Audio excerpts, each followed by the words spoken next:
pag-uusapan natin ngayon ang kaibahan sa kung ano yung mas maganda kapag maghanap ka ng magiging amo. Para sa akin, sa 14 years na experience ko dito sa Singapore, sa dalawang amo, pag susunod na maghanap ako ng magiging amo, parang mas pipiliin ko yung, kung may anak man sila, mas pipiliin ko yung mas maliit pa yung mga anak nila. Kagaya ng mga 2 years or 1 year, yun, kaysa mga malalaki na yung mga anak nila. Kasi, sa experience ko nga, mas madali pang mapasunod yung mga 1 year something o 2 years something kaysa mga 10 years old, 12 years old. Mas mahirap pasunurin kung ano yung sasabihin mo sa kanila. Kaya yun ang karanasan ko guys sa mga mag-OFW, sa mga nagbabalak na mag-abroad. Kung maghahanap kayo ng magiging amo, payo ko lang sa inyo to guys, based sa experience ko.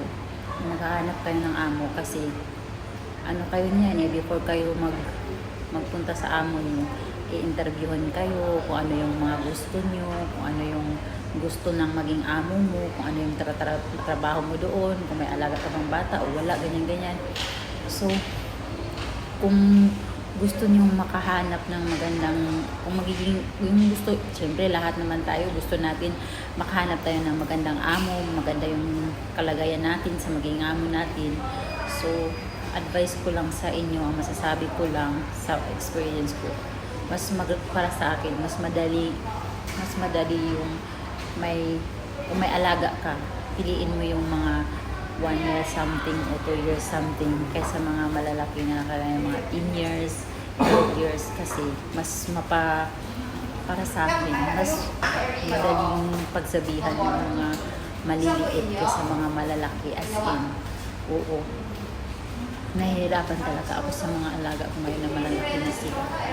Tapos, pagdating naman kasi bago ka niyan anuhin, sasabihin ng amo mo na kung malaki yung bahay nila o maliit yung bahay nila, kailangan itanong mo talaga, pinakamahalaga yung tanungin mo yung amo mo kung malaki ba yung bahay nila o maliit yung bahay nila. Kasi malaki talaga ang advantage guys kapag malaki yung bahay o maliit yung bahay ng amo mo. Kasi yung una kong amo, malaki yung bahay nila hanggang 3rd floor. Talagang as in, pag isang araw, buong araw kang wala kang stop na magtrabaho. Ay naku, araw-araw kang magtingin sa labas. Uy, madilim na ba o maliwanag na ba? Kasi gusto ko nang dumilim kasi para makapahinga ako kasi masakit na yung likod ko. Ganun ako sa una kong amo. Ngayong nasa maliit na bahay na ako ngayon, sa sikan na amo ko, mas magaan-gaan naman yung trabaho ko. Doon lang ang ano lang talaga sa akin yung mga alaga ko. Doon lang talaga ako na-stress. Pero pagdating sa trabaho ko, as in, madaling-madali lang yung trabaho ko. Doon lang ako na-stress sa mga alaga ko. Yun lang.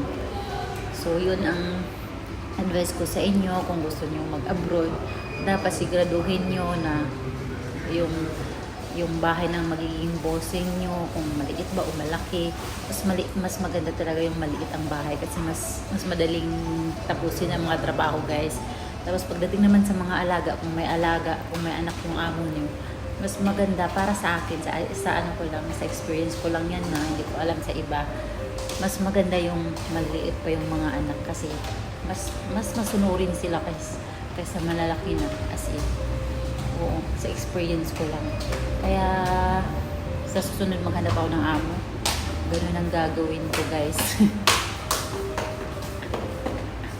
Kailangan maging mautak na ako.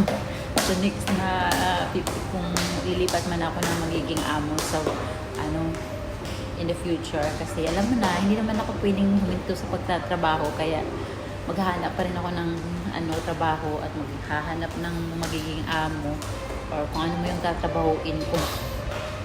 Dapat maging mautak na.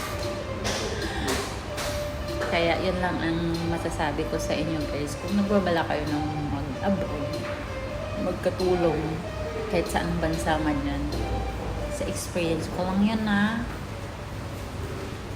So salamat sa manood. Thank you.